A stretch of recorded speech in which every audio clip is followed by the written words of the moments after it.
MRI और cath lab से सुसज्जित होगा। MBBS छात्रों के लिए 100 सीटों का एक मेडिकल कॉलेज और नर्सिंग छात्रों के लिए 60 सीटों का नर्सिंग कॉलेज शैक्षणिक ब्लॉक में स्थित है, जो स्काईवॉक ब्रिज द्वारा अस्पताल से जोड़ा जाएगा। कॉन्फ्रेंस, सेमिनार और सांस्कृतिक कार्यक्रमों के लिए एक वातानुकूलित 1000 सीटर ऑडिटोरियम का निर्माण भी किया जाएगा। रोगियों के परिवारों के लिए एक नाइट शेल्टर बनाया जाएगा। आधुनिक औषधि के साथ परंपरागत औषधि विज्ञान को बढ़ावा देने के लिए आयुष ब्लॉक का निर्माण भी किया जाएगा।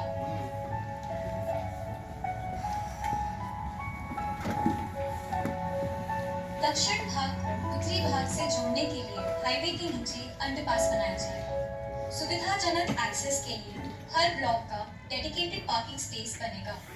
आपातकालीन विभाग से डायरेक्ट एक्सेस मिलते हुए एक हेलीपैड की सुविधा भी प्रदान की जाएगी। दक्षिण भाग में छात्रों के लिए छात्रावास, डॉक्टर और अन्य कर्मचारियों के लिए आवास सुविधाएं दी जाएंगी, जिनसे सुंदर बगीचे और देवक नदी नजर आएगी। NH44 हाईवे के दक्षिण में प्रशस्त विशाल स्पोर्ट्स फील्ड दक्षिण भाग में स्थित छात्रावास और निवास स्थान के लिए बफर की तरह काम करेगी। छात्रों और कर्मचारियों के विश्राम और मनोरंजन के लिए अतिथि गृह, club, swimming pool, shopping centre, भोजनालय, खेल परिसर और ओपन एयर थिएटर की सुविधाएं आत्मनिर्भर बनाने योग्य होंगी। यह साइट सस्टेनेबिलिटी और ग्रीन बिल्डिंग को सम्मिलित करती है, जो कि मास्टर प्लान और बिल्डिंग डिजाइन का अभिन्न भाग है। अस्पताल, शैक्षणिक और आयुष ब्लॉक पर सौर पैनल लगाए जाएंगे। मास्टर प्लान दृष्टिकोण कुछ इस प्रकार है कि बिल्डिंग फुटप्रिंट कम करके लैंडस्केप ज्यादा से ज्यादा लिया जाए। भविष्य में विस्तार के ध्यान हेतु पर्याप्त जमीन पर प्लांट होगा। 1661 करोड़ रुपए की लागत में बनने वाली इस अखिल भारतीय आयुर्विज्ञान को 2023 में पूरा कर लिया जाएगा। इस कार्य का निर्माण सरकार को अग्रिम निर्माण संस्था, केंद्रीय लोक निर्माण विभाग का research and elevate medical education standards in our country, and we all are working towards achieving their vision actually. जो हमारा एम्स कोई भी ऑल इंडिया इंस्टीट्यूट है, जो हमारी कंट्री में जितने भी एज ऑन टुडे 22 एम्स हैं। एक तो पहले जो एम्स दिल्ली था, उसके बाद 21 जो है 6 फर्स्ट स्टेज में बने थे, और उसके बाद जो है अभी 15 जो है और बन रहे हैं, जो ऑलरेडी कुछ कंप्लीट हैं, कुछ बन रहे हैं वहाँ पर। तो जो ट्रिनिटी ऑफ मिशन जो है हमारा एम्स का जो होता है, that is education on top, that is a medical education followed by the research and followed by the patient care. हम हमेशा ये कहते हैं, जो हमारी फैकल्टी यहाँ ज्वाइन करता है, कि आपका जो टॉप मिशन है that is a medical education followed by research followed by patient care, and they are expected to spend 30% of their time on education, 30% of their time on research, 30% time on their patient care, और जो 10% time है वो social और community work.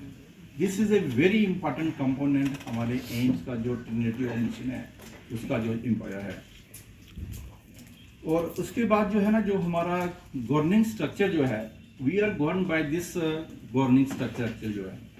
हमारे top में जो है institute body होती है, जिसमें 17 मेंबर्स होते हैं, which is chair by the president, and ये जो 17 मेंबर्स हैं, they are from different part of the country.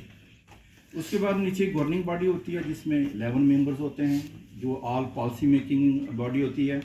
जो भी हमारे पॉलिसी डिसीजन हैं, पहले वो जो है गवर्निंग बॉडी पास करती है, उसके बाद ये इंस्टीट्यूट बॉडी जो 17 मेंबर हैं वो पास करते हैं। उसके बाद जो प्रेसिडेंट हैं हमारे, पहले क्या होता था कि जब एम्स दिल्ली एक ही इंस्टीट्यूट होता था, तब हेल्थ मिनिस्टर जो हैं वो प्रेसिडेंट होते थे, और दूसरा PGI चंडीगढ़ के।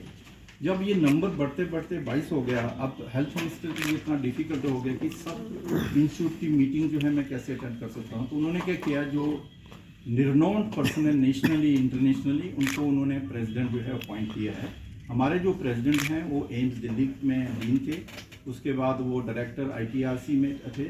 आज वो बोथ कमेटी में जो है मेंबर्स हैं, and he is our professor YK Gupta हैं, वो हमारे प्रेसिडेंट हैं। हमारे कोई भी जो डिसीजन होते हैं कि हमें जो है वो हेल्थ मिनिस्ट्री में नहीं भेजने पड़ते, हम ऑनलाइन, आजकल तो आपको पता है एवरीथिंग इज़ ऑनलाइन, हम ऑनलाइन और प्रपोजल या कोई डिसीजन कुछ अप्रूवल लेना पड़ता है तो ऑनलाइन उनको भेजते हैं, वो रात को नहीं तो नेक्स्ट मॉर्निंग तक हमारे अप्रूवल हो जाते हैं। नहीं तो पहले क्या होता था, फाइलें जो है मिनिस्ट्री में जाती थी। एक जो ऑनलाइन सिस्टम स्टार्ट हुआ है, इससे lot of things have improve. फिर उसके बाद नीचे हमारी 5 स्टैंडिंग कमेटीज होती हैं। एक होती है एकेडमिक कमेटी, जितने भी हमारे कोर्सेज होते हैं, एजुकेशनल कोर्सेज होते हैं, ट्रेनिंग प्रोग्राम्स होते हैं, वो जो है एकेडमिक कमेटी में 7 मेंबर होते हैं, वो पहले पास करते हैं उसको। उसके बाद जो है हमारी स्टैंडिंग फाइनेंस कमेटी होती है, कोई भी फाइनेंस रिलेटेड इशू होता है वो फाइनेंस कमेटी में जाते हैं, जिसके चेयरमैन हमारे health secretary, union health secretary होते हैं। उसके बाद जो सिलेक्शन कमेटी है उसमें 7 मेंबर होते हैं और साथ में 2 एक्सपर्ट होते हैं। जैसे फैकल्टी की हम सिलेक्शन करते हैं तो वो जो फैकल्टी जो है फ्रॉम ऑल ओवर कंट्री होता है, वो लोकलाइज लिमिटेड टू जम्मू नहीं है। जम्मू वाले भी पार्टिसिपेट कर सकते हैं, लेकिन ये है कि जो है फ्रॉम जो पार्टिसिपेशन होती है फ्रॉम अक्रॉस द कंट्री होती है। और उसमें 7 जो है स्टैंडिंग सिलेक्शन कमेटी के मेंबर होते हैं, 2 एक्सटर्नल एक्सपर्ट होते हैं उस पर्टिकुलर सब्जेक्ट में। फिर उसके बाद हमारी एस्टेट कमेटी होती है, which deal with all the assets, buildings and other जो हमारे इंफ्रास्ट्रक्चर है। उसके बाद एक हॉस्पिटल अफेयर्स कमेटी होती है, anything related to the hospital वो हमारी हॉस्पिटल अफेयर कमेटी में जाता है। फिर इन 5 कमेटी से अप्रूव होने के बाद it goes to the governing body and it goes to the institute body actually, and decision making is very fast. So that is हम जो डिसीजन वेरी फास्ट कर लेते हैं यहाँ पर। फिर उसके बाद हमारा एक गवर्नेंस मैनुअल है जो हमने ये बनाया हुआ है, जो भी मतलब हमारी एडमिनिस्ट्रेशन है, गवर्नेंस है एम्स की, so that we refer to this governor manual. ये गवर्नर मैनुअल ऐसा है कि ये AIIMS is Jammu is the only institute which has prepared a governance manual and which is being referred by all 22 AIIMS in the country. अच्छा, उसके पहले थोड़ा 2 minute में आपको इंट्रोड्यूस कराना चाहता हूँ कि हमारे चीफ साहब यहाँ पर आ गए हैं, Meena ji, he is looking after the whole project. उसके बाद हमारे पास लेफ्टिनेंट जनरल सुनील कांत हैं, ये हमारे अभी इनको मोटिवेट करके लाए हैं जम्मू में to help us in establishing the institute. Sir करें स्टार्ट? Yes ready. एक्चुअली जो हम बड़ी देर से इंतजार कर रहे थे, मीडिया के साथ जो है उनको हम शेयर करें कि हमारी प्रोग्रेस क्या है, और इसके साथ साथ हमें एक और इम्पॉर्टेंट चीज़ आपके साथ शेयर करना चाहता हूँ कि I am sure actually and मुझे लगता है कि हमारा एम्स जो है जल्दी कमीशन हो जाएगा। हम इनिशियली जो है आपको वहाँ पर ओपीडी और डायग्नोस्टिक सर्विसेज जो हैं वो जल्दी स्टार्ट कर देंगे जब भी कमीशन होगा, this facility will be there. लेकिन आपको मालूम है जब भी हम एक हॉस्पिटल बनाते हैं उसमें खाली ओपीडी और डायग्नोस्टिक नहीं होती हैं, वहाँ पर लॉट ऑफ अदर फैसिलिटीज़ होती हैं। हमारा कुछ इक्विपमेंट है जो इम्पोर्टेड है, वो कुछ इक्विपमेंट वहाँ पर इंस्टॉल हो गया है, कुछ अभी ऑन द वे है, कुछ जनवरी में। जैसे हमारा MRI 3 टेस्ला मोस्ट मॉडर्न जो है वो ऑलरेडी इंस्टॉल हो चुका है। हमारा CT स्कैन जो है 2 आ रहे हैं, बाई 15 तक जो है 1 इंस्टॉल हो जाएगा। इसी तरह डायग्नोस्टिक सर्विसेज हम इंस्टॉल कर रहे हैं। एक्चुअली क्या होता है कि कोई भी अगर आप नया मकान बनाते हैं उसको भी पूरा क्या स्मूथ जो बनाने के लिए 1 साल लग जाता है, but I can assure you कि within 6 month this our whole AIIMS will be smoothly functioning. क्या होता है कि जब आप अभी हम इमीडिएटली जो है वो इमरजेंसी पेशेंट नहीं लेंगे, क्योंकि इमरजेंसी पेशेंट के लिए फुली फंक्शनल OT होने चाहिए, आपके ब्लड ट्रांसफ्यूजन डिपार्टमेंट होना चाहिए, आपके जो है वो नर्सिस का जो है हमारे पास एज ऑन टुडे 500 नर्सिस हैं जिनको हमने 6 महीने की ट्रेनिंग जो है एम्स दिल्ली से कराई है, सब एरिया में। Actually they are expert to work in any area. हमारे पास as on today 85 faculty members हैं फ्रॉम डिफरेंट स्पेशलिटीज़, और कुछ हमारे रिक्रूटमेंट प्रोसेस जो चल रहा है उसमें और डॉक्टर जो हैं अभी जैसे 85 हैं, हमारे टोटल 187 फैकल्टी सेंक्शन है। एक्चुअली उसका भी इंटरव्यू जो है इस महीने में दोबारा स्टार्ट कर रहे हैं, क्योंकि हमारे पास जो 85 डॉक्टर्स हैं वो फ्रॉम 17 स्टेट्स हैं, 17 स्टेट्स एंड यूनियन टेरिटरी से हैं, और जो नर्सिस हैं वो भी हमारी अक्रॉस द कंट्री हैं एक्चुअली। तो इसलिए जो है ना जो उसमें थोड़ा टाइम लगता है। जब हॉस्पिटल एक बार कमीशन हो जाता है एंड इट स्टार्ट्स फंक्शनिंग, उसके बाद जो है ना जो सर्जन है, खासकर जो सर्जिकल डिसिप्लिन वाले होते हैं, वो कहते हैं कि अभी हॉस्पिटल स्टार्ट नहीं हुआ है तो फिर हम ज्वाइन करके क्या फ़ायदा होगा अगली। इसलिए जो है it will take some time, but जो है विद इन कमिंग 6 मंथ में it will start functioning smoothly.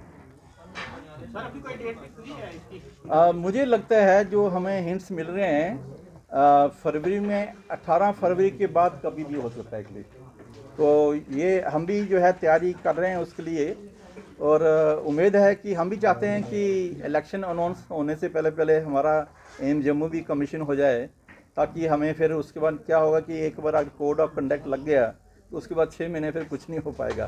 तो we are very keen to start and provide services to the people of not Jammu and Kashmir but to area of Punjab, Himachal Pradesh, Leh and Ladakh. यहाँ से हमारे पास patient आएंगे, और I am expecting कि जो जो ही hospital हमारा स्टार्ट होगा 3,000 से 4,000 पेशेंट डेली आएंगे। I am expecting this much. और तो आपको मालूम है कि हमारा जम्मू मेडिकल कॉलेज है, ओवर क्राउडेड है, इतने पेशेंट होते हैं, तो उनको भी थोड़ा रिलीफ मिलेगा actually. So I think they will also will be able to focus actually more, give more time. But we are getting ready for that. आप सब लोगों की सपोर्ट चाहिए हमें, और आप सबकी सपोर्ट तो ऑलरेडी है ही है। और जो भी हम जो अभी मैंने शेयर किया है, ये सब प्रेजेंटेशन वगैरह आपको मिल जाएंगी, आपको राइटअप भी मिल जाएगा उसमें, और आपकी जो भी चीज़ें जो आप हमारे से जो है एक्सपेक्टेशंस हैं, we are trying our best to come to the expectation of our media people also and the people of Jammu and Kashmir also।